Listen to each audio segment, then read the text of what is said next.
मैं ये कहूँगा कि हम लोग अभाव में पले जी अभाव का अनुभव हम सभी को है जी गरीबी का अनुभव है जी तो आज हमारे परिवार के सदस्यगण संघर्ष से अपने परिश्रम से शिक्षा के क्षेत्र में आगे गए, विभिन्न पदों पर गए, संपन्नता भी कुछ आई। बहुत धनी हमारे परिवार में कोई ऐसी बात नहीं है, लेकिन संपन्नता जरूर है।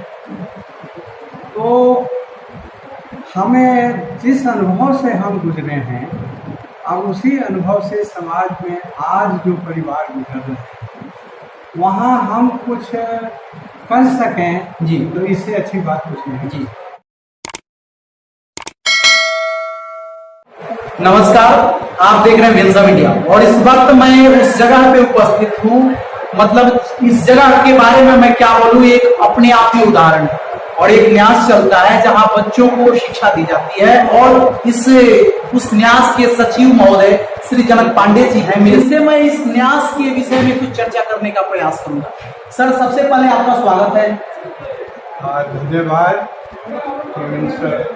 इंडिया से आप दोनों महानुभाव आए और आज के कार्यक्रम को आपने स्वयं देखा, कितना जीवन कार्यक्रम हुआ है। और अभी जहाँ हम लोग खड़े हैं ये हमारे शिव प्रसाद हरदेव चंद्रदेव स्मृति सेवा न्यास का स्मृति कक्ष है। अच्छा, एक मिनट सर, इतनी लंबी लाइन यानी नाम जो है, इतना बड़ा नाम आपके दिमाग में कैसे आया? न्यास का जी जी हमारे पिताजी शिव प्रसाद पांडे जी थे और उनके छोटे भाई श्री हरदेव पांडे जी थे और उनके चचेरे भाई श्री चंद्रदेव पांडे जी। इन तीनों भाइयों में अगाध प्रेम था, अगाध संघर्ष की शक्ति थी और ये हमारे परिवार के निर्माता थे। जी श्री शिव प्रसाद पांडे जी की शिक्षा हुई और वो प्राथमिक विद्यालय के शिक्षक हुए। 1930 के दशक में उन्होंने 12 पुस्तकें प्राथमिक विद्यालय की थी जी। और श्री हरदेव पांडे जी कृषि में रहे, श्री चंद्रदेव पांडे जी भी शिक्षक थे जी। हरदेव पांडे जी कृषि में उस परंपरा को निभाते रहे कि जब दो भाई नौकरी कर रहा है तो एक भाई को घर संभालना चाहिए। तो तीनों का जो योगदान है परिवार को चलाने में और संघर्षमयी विकास के मार्ग में हमारे लिए तीनों पूजनीय है। तो इसी से जब हमारे परिवार के सभी इस पीढ़ी के, तो मैं अपनी को चौथी पीढ़ी कहूँगा, यदि मैं धन पांडे जी से अपनी पीढ़ी कहूँ, तो हम लोगों की राय हुई कि नहीं, हम तीनों के नाम से ही एक ऐसा संगठन बनाएं, एक ऐसी संस्था बनाएं जिसके द्वारा हम कुछ समाज के लिए कर सकें, क्योंकि हम इसी समाज से निकले हैं और इसी भावना से इस न्यास की स्थापना। अच्छा सर, एक बात, ये जो पूर्वजों की प्रतिमा लगी हुई है, मतलब यहाँ 1740, तो 1740 से जो समय है बहुत लंबा समय, वहाँ से आप रिसर्च करके यहाँ तक लाए हैं, तो आपको तो बहुत मशक्कत करनी पड़ी होगी इन लोगों के बारे में, मतलब जानकारी हासिल करने के लिए। तो आप कैसे इन लोगों के बारे में रिसर्च किए? मेरे पिताजी पारिवारिक रिकॉर्ड को रखते थे जी। और उनकी एक पुस्तिका हमें मिली परिवार में ही, मेरे अग्रज के पास थी जी, जिसमें 1926 से वो खर्च और आय का ब्यौरा लिखते थे जी, मुख्य रूप से, साथ साथ मुख्य घटनाक्रमों को जी। और उनकी जो जानकारी थी उस आधार पर उन्होंने एक वंशावली भी बनाई जी। उसे देखने पर लगा कि यह पारिवारिक धरोहर है और इस धरोहर की रक्षा होनी चाहिए। तो वहीं से बात शुरू हुई। फिर मैं अपने परिवार के हमारे जो भतीजे लोग हैं, अब तो ज़्यादा उनमें से रिटायर्ड हो रहे हैं, उन लोगों से बातें होती रही, जैसे नंद किशोर पांडे जी, राजकिशोर पांडे जी, जनार्दन पांडे जी। फिर हमारे परिवार में एक बहुत उच्च स्तरीय डॉक्टर हैं, नरेंद्र कुमार पांडे जी। तो इन सभी लोगों ने बढ़ावा दिया कि क्योंकि मैं शिक्षा क्षेत्र से जुड़ा हुआ हूँ जी, आप कुछ करें जी। तो मेरे मन में ये भावना आई कि यदि ये हम पर एक अवसर है मुझे जी कि इस धरोहर को हम और अधिक बढ़ाएं। तो 1740 जो आप देख रहे हैं, जगन्नाथ पांडे जी का जो जन्म वर्ष हम बता रहे हैं जी, वो एक इतिहास में वर्तमान से पीछे जाने की विधि होती है जी। तो मैंने मेरे पिताजी के जो पिताजी थे, मेरे जो दादाजी हुए, श्री गोकुल पांडे जी का जन्म मुझे मालूम था। वो पिताजी ने लिखा था 1961 जी। तो मैंने उसमें 30 साल घटाया जी, तो वो मिल गया उनके पिताजी का जन्म वर्ष अनुमान का जी। और उसी क्रम से जब मैं पीछे चलते गया जी, तो जहाँ आप जगन्नाथ पांडे जी का नाम देख रहे हैं जी, वहाँ मैं 1740 जी। तो इसी से ये एक तरह का जो अनुमान करके बनाए, हाँ, समय का अनुमानित समय होता है जी जी। इतिहास में सभी कुछ पक्का नहीं होता जी, तो उस अनुमानित से। लेकिन इसमें एक और महत्व की बात है कि एक नाम ऊपर आप देखेंगे, वो नाम है श्री वजीर पांडे जी जी। वजीर पांडे को पूर्वज हमारे पिताजी ने माना जी। अब पूर्वज का क्या अर्थ है? पूर्वज का अर्थ यहाँ पर यह है कि वजीर पांडे के कौन पुत्र हुए नहीं पता। वजीर पांडे और जगन्नाथ पांडे जी के बीच में कितनी पीढ़ियां हैं इसकी जानकारी नहीं जी, ठीक है। तो मैंने फिर एक अनुमान लगाया कि क्या वजह हो सकती है, ये वजीर पांडे कौन हो सकता है। ब्राह्मण परिवार, वजीर नाम, ये अटपटा लगता जी जी। तो मैंने कुछ इतिहासकार मित्रों से बात की, उन्होंने कहा कि मुगल समय में जब धर्मांतरण का बहुत अधिक दबाव उत्तर प्रदेश के क्षेत्र में बढ़ा जी, तो धर्मांतरण से बचने के लिए लोग तरह तरह के तरीके अपनाने लगे। तो कुछ लोग अपना नाम मुस्लिम रख लें, लेकिन धर्म नहीं बदले जी। तो यह मेरी जो व्याख्या इसकी है जी, वजीर की जी, कि उन्होंने धर्म न बदला, न जाति बदली, नाम बदल लिया। शायद मतलब मुगल वंश के वो दबाव में, हाँ, नाम वजीर रख लिया जी। अब कोई आया कौन हुआ तो मैं तो वजीर हूँ जी, तो बात खत्म हो जाती थी जी। लेकिन वो दरअसल में वजीर थे नहीं जी। तो फिर जब एक नाम बन गया तो वो नाम उनका चलता गया जी। और वे वहाँ से, ये लोग जहाँ आतंक धर्मांतरण का अधिक था जी, वहाँ से लोग भागते थे जी। जैसे एक बहुत बड़ा उदाहरण है मदन मोहन मालवीय जी जी। मदन मोहन मालवीय जी मालवा क्षेत्र के ब्राह्मण जी, डूबे हैं जी। महाराष्ट्र में बहुत आतंक फैला, तो वहाँ से बहुत सारे लोग उत्तराखंड में चले गए और पहाड़ों में बस गए। ये मालवा से जो कुछ एक ब्राह्मण का कुनवा निकला, ये प्रयाग आके बस गया। तो चूंकि ये मालवा के दूबे ब्राह्मण थे जी, ये मालवीय हो गए। अच्छा।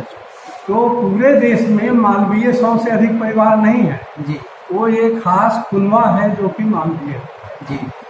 तो इसी तरह से लगता है कि कन्नौज और मध्य उत्तर प्रदेश के क्षेत्र से वजीर पांडे जी या उनके पिताजी या कुछ और लोग निकले और पूरब की ओर चले, वो यहाँ आकर इस गांव में बसे। जी, यही मेरी व्याख्या है। ये गलत भी हो सकता है, लेकिन तार्किक है। जो मैं कह रहा हूँ तार्किक है कि पांडे तो वजीर पांडे थे जी, तो यही है। मेरा अंदाज है कि वजीर पांडे जी यहाँ 16वीं शताब्दी के अंत के आसपास आए होंगे। इस गांव के पास एक नदी भी बहती थी, तो उसके कुछ प्रमाण भी मिले हैं। जो मेरी पुस्तक आ रही है जी, उसमें उस नदी की चर्चा भी। आपकी कौन सी पुस्तक आ रही है सर? ये पारिवारिक इतिहास पर ही एक मैं पुस्तक। उस पुस्तक का नाम क्या रखे हैं? उस पुस्तक का नाम है परिवार सरोकार। देखिए, जहां तक बता रहे सर लिख रहे पुस्तक लेकर के आ रहे हैं आप लोगों के समक्ष, परिवार सरोकार, यानी परिवार से और क्या रिश्ता होना चाहिए, ये पुस्तक के माध्यम से सर बता रहे हैं। लेकिन उस पुस्तक का एक सब टाइटल होगा जी, बुद्धन पांडे की 7 पीढ़ियां। अच्छा अच्छा, आप यहाँ देखेंगे बुद्धन पांडे जी हैं। जी जी, ठीक है जी जी जी।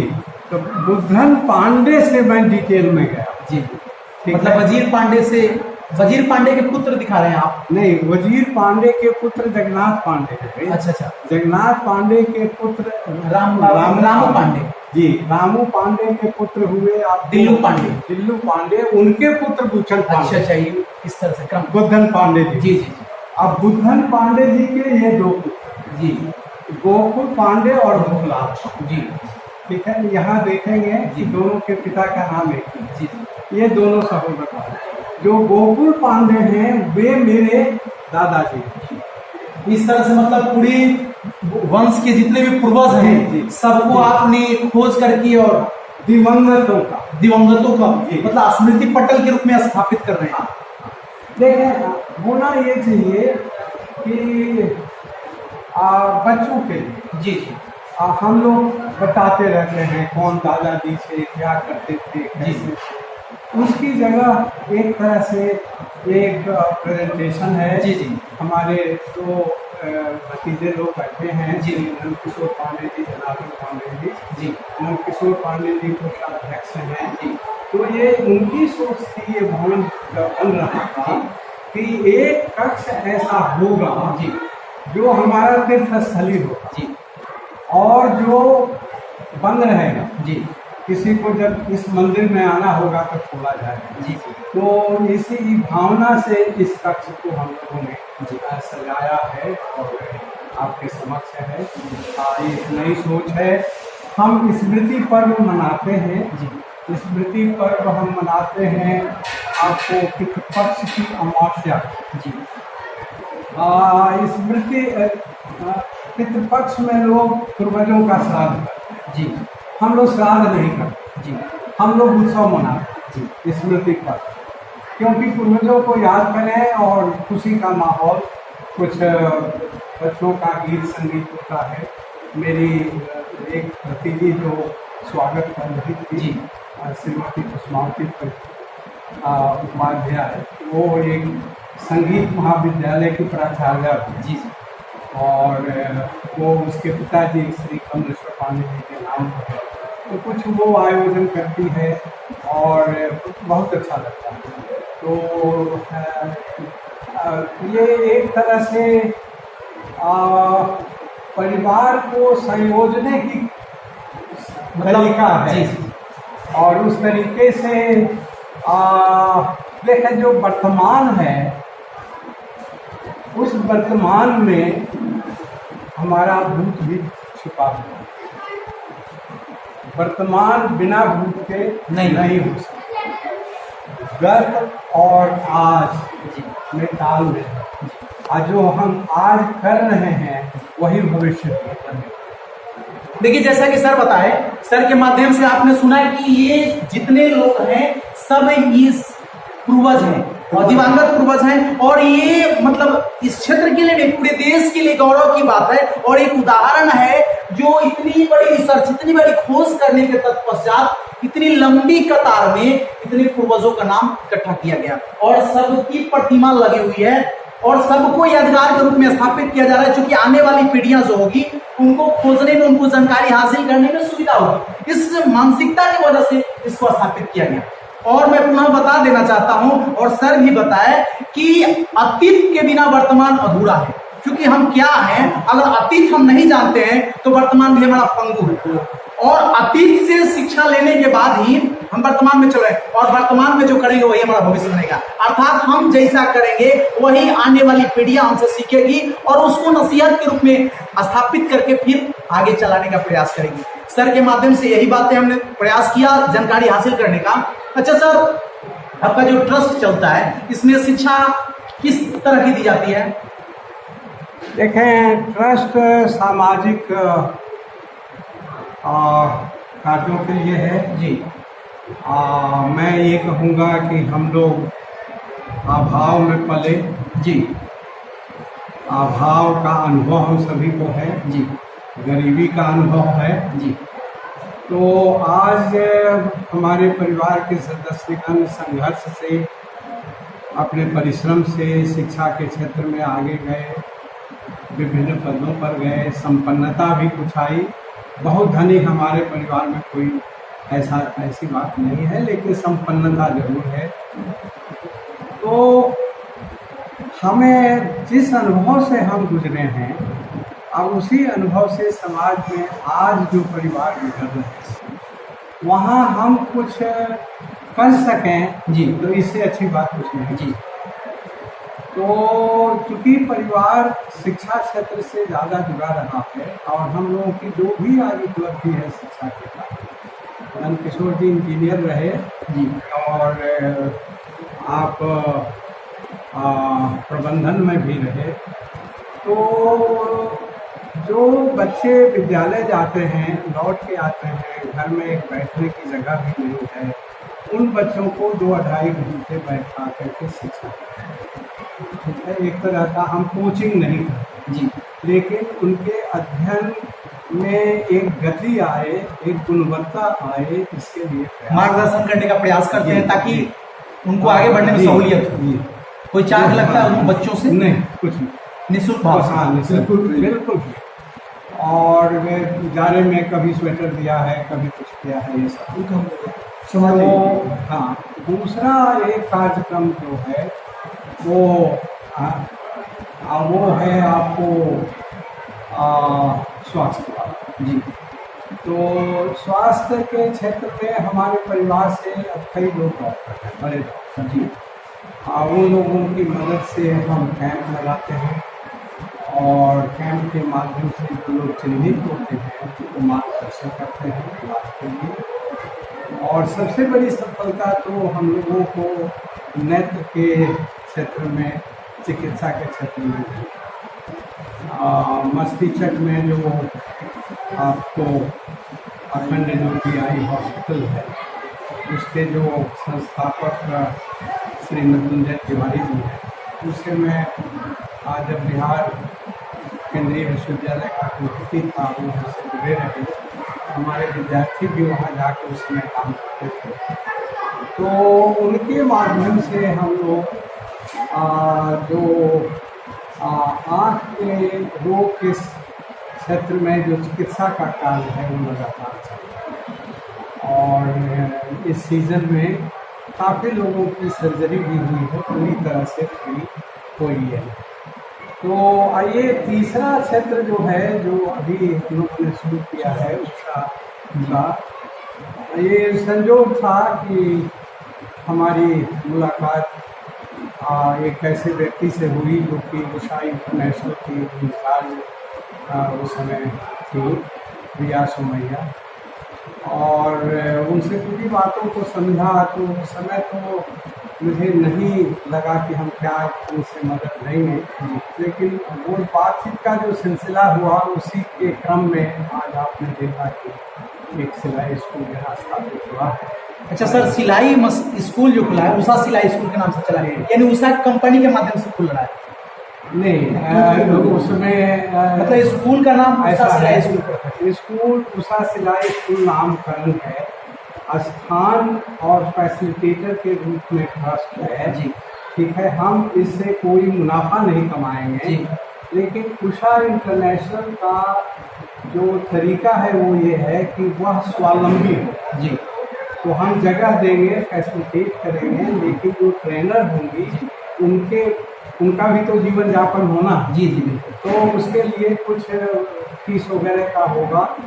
3 महीने के कोर्स करने के बाद लोगों को उषा का ही सर्टिफिकेट हो जाएगा। अच्छा अच्छा। उस सर्टिफिकेट को दिखाने से बैंक से तुरंत लोन मिल जाता है जी, और कोई मशीन लेकर के अपना कारोबार भी शुरू कर सकते हैं।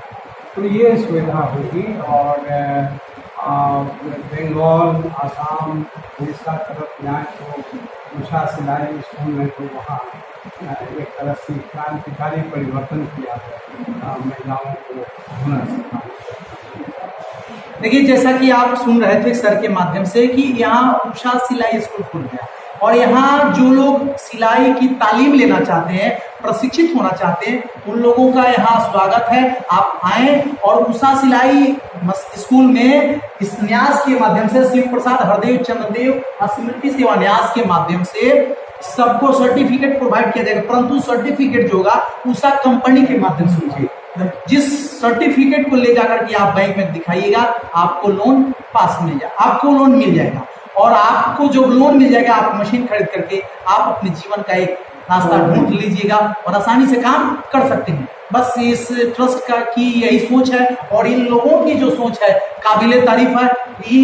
ये सर जो है ये मतलब दुनिया के लिए उदाहरण है। आज दुनिया के लोगों को इनसे सीखना चाहिए कि अपने पूर्वजों को किस तरह से सहेज करके यादगार के रूप में, स्मृति पटल के रूप में स्थापित कर रहे हैं। ये काबिले तारीफ, इनका जो भी सोच रहा है, इनकी जो सोच है काबिले तारीफ है, और मैं इनको बार बार नमन करता हूं कि इनसे हमें भी कुछ सीखने को मिला। जी, इसमें एक ही संशोधन है जी। ये मेरा व्यक्तिगत नहीं है जी, ये मेरे परिवार का है। जी जी। हमारे 2 सम्मानित भतीजे लोग यहाँ हैं, श्री राजन पांडे जी, श्री किशोर पांडे जी। इसी के तरह जो आज यहाँ पूरा परिवार का है, यह एक पारिवारिक न्यास है। जी, इसमें यह भी नहीं महत्वपूर्ण कि कौन 1 रुपया देता है और कौन 10 रुपया, सबका सहयोग है, यही बड़ी बात है। ठीक है, तो इसी भावना से इस न्यास की स्थापना है। तो हम अनुदान नहीं लेते, हम अनुदान नहीं लेते जी। ठीक है, कोई ये नहीं कि चंदा सुनो ये करो।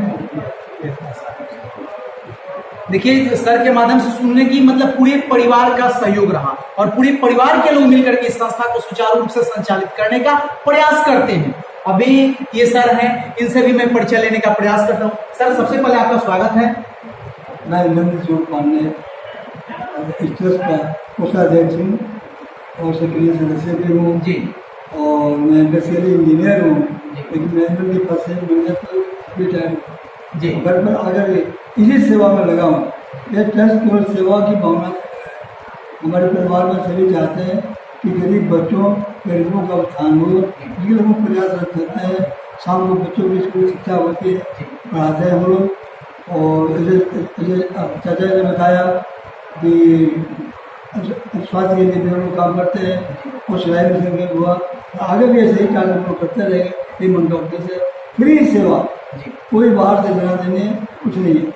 ये देखिए, रामायण में गोस्वामी बाबा लिखे, परहित सरिस धर्म नहीं भाई, अर्थात दूसरों की सेवा करने की नियत है तो इससे बड़ा कोई धर्म नहीं हो सकता। और सर जो है सो अपने आप में उदाहरण बता दिए कि हर हवा सुहानी नहीं होती, हर हवा सुहानी नहीं होती, और हर किसी में पानी नहीं होती। जिंदगी जीने के लिए तो सब लोग जीते हैं, परंतु हर किसी की जिंदगी कहानी नहीं होती। आज मैं कहानी दिखा रहा हूं और अपने आप को भी गौरवान्वित महसूस कर रहा हूं कि ऐसे महान पुरुष के शरीक में खड़ा होकर के इनका मतलब इंटरव्यू ले रहा हूं, और इनसे कुछ ज्ञान की बातें आप तक पहुंचाने का प्रयास कर रहा हूं। जो 1740 से इतिहास को समेट कर अपने पूर्वजों की स्मृति पटल के रूप में स्थापित कर रहे हैं, पूरे पूर्वजों की स्मृति को यादगार के रूप में स्थापित करने का प्रयास कर रहे हैं, जो काबिले तारीफ है। और मैं बार बार इनकी सोच को दाद देता हूं कि कितनी अच्छी सोच है, जो दुनिया के लिए एक मिसाल दे रहे हैं, दुनिया के लिए उदाहरण दे रहे का काम कर रहे हैं कि सब किसी को अपने अतीत की तरफ एक बार जरूर देखना चाहिए। और अगर हमारा अतीत ठीक है तो वर्तमान भी ठीक ही होगा, और वर्तमान ठीक है तो भविष्य अच्छा ही होगा। और चूंकि अतीत और वर्तमान के संयोग से ही भविष्य का निर्माण होता है, क्योंकि हम जो करेंगे वही कल हमारा भविष्य बन जाएगा।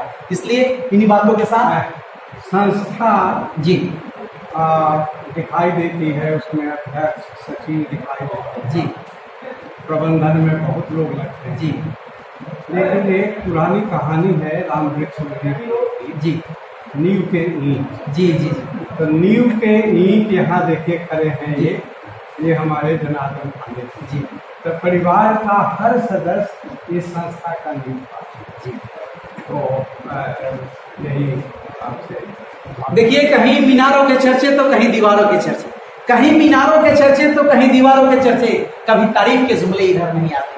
हम तो बुनियाद के पत्थर टरे सदियों से, और बुनियाद के पत्थर कभी नजर नहीं आते। अब इस सर के माध्यम से सुने कि इस मतलब सोच के नींव के पत्थर हैं, यानी बुनियाद की पत्थर हैं, और इनसे मैं इस सोच के प्रति इनकी मानसिकता क्या है जानने का प्रयास करता हूँ। सर, सबसे पहले आपका स्वागत है। मेरा नाम नारायण पांडे है जी। मैं इस ट्रस्ट का एक साधारण कार्यकर्ता हूँ जी और निष्ठापूर्वक अपने कार्य जो भी मिलता है उसका निर्वाह करता हूँ। हमारा एक ही उद्देश्य होता है कि समाज के जो दबे कुचले लोग हैं जी, उनके इच्छा के अनुसार इस संस्था को हम लोग चलाएं। उनकी इच्छा के अनुसार इस संस्था को चलाएं। इच्छा के अनुसार मतलब कोई कैसे नहीं इच्छा होगा? इच्छा ऐसी जो कि दबे जरूरत उनकी जो उनकी जरूरत है उसके अनुसार आगे बढ़ाएं, उनको आगे बढ़ाएं। देखिए, जैसा सर के माध्यम से सुने, जो दबे कुचले हैं और उनकी जो आवश्यकता है उनकी पूर्ति के लिए इस संस्था को उस तरह से चलाया जाए ताकि उनके भी बच्चे सीख लें और शिक्षित हो जाएं, शिक्षित होकर के अपने जीवन में कारगर हों। ये सर जो है यानी पूरे परिवार के लोग, सभी लोग पूरे परिवार के सदस्य से इस शिव प्रसाद हरदेव चंद्रदेव स्मृति सेवा न्यास की स्थापना हुई है, और इसमें जितने भी परिवार के सदस्य हैं सबका सहयोग काबिले तारीफ रहा। और मैं इसी जगह पे उपस्थित हूँ, और सबसे बड़ी बात जो है, मैं बार बार इस बात को इंडिकेट करना चाहता हूँ कि ये जो है स्मृति पटल के रूप में आप जिसे देख रहे हैं, ये सब लोग इस परिवार के दिवंगत पूर्वज हैं, और इनको सहेज करके रखा गया। ये दुनिया में बहुत एक अनोखा है, ये कहीं देखने को नहीं मिलता है। अगर मिलता है तो बदले मतलब उसको आश्चर्य करना पड़ेगा और सलाम करना पड़ेगा, नमन करना पड़ेगा ऐसी सोच को कि लोग ऐसे भी हैं जो अपने पूर्वजों को समेट करके। आज की तो प्रथा ऐसी चल रही है कि पिता को लोग भी भूल जाते हैं। अपने पिता को जब शादी हो जाती है तो खुद पिता को भी छोड़ देते लोग, और अपने साथ में अपने बच्चों को लेकर के कहीं बाहर चले जाते हैं, और पिताजी मजबूर हालत में इधर उधर भटकते रहते हैं। तो उन लोगों को इससे सीखना चाहिए कि पढ़ने लिखने का शाब्दिक अर्थ क्या होता है, किस तरह से परिवार को मैनेज करना चाहिए, और अपने अतीत यानी अपने पूर्वजों को किस तरह से यादगार के रूप में स्थापित करना चाहिए। क्योंकि पूर्वज है क्या कुछ ना कुछ सहयोग रहा जिस वजह से हम हैं, आप हम और आप आज सलामत हैं, तो कहीं ना कहीं पूर्वजों की देन है। इसलिए मैं आपसे पुनः बार बार निवेदन करता हूं, और इन लोगों से सीखने की आप सभी को जरूरत है, हम सभी को सीखने की जरूरत है, जो इस तरह की सोच रखते हैं और समाज में एक अच्छी दिशा देने का प्रयास करते हैं और सबको मार्गदर्शन दिखाने का प्रयास करते हैं। आप देख रहे हैं विंसा मीडिया, कमेंट करके बताइएगा कि हमारा प्रयास कैसा रहा। हम इन विद्वानों के शरीक में खड़ा होकर के इन लोगों का इंटरव्यू लेने का मौका मिला, हमारे लिए सौभाग्य की बात है। और ये सर जो है सो कुलपति रह चुके हैं, ये केंद्रीय विश्वविद्यालय के कुलपति रह चुके हैं, और इनसे मैं आज इनका इंटरव्यू लेकर के आप तक पहुंचाने का प्रयास किया। मेरे लिए गौरव की बात है। कमेंट करके बताइएगा कि हमारा प्रयास कैसा रहा। जय हिंद, जय भारत।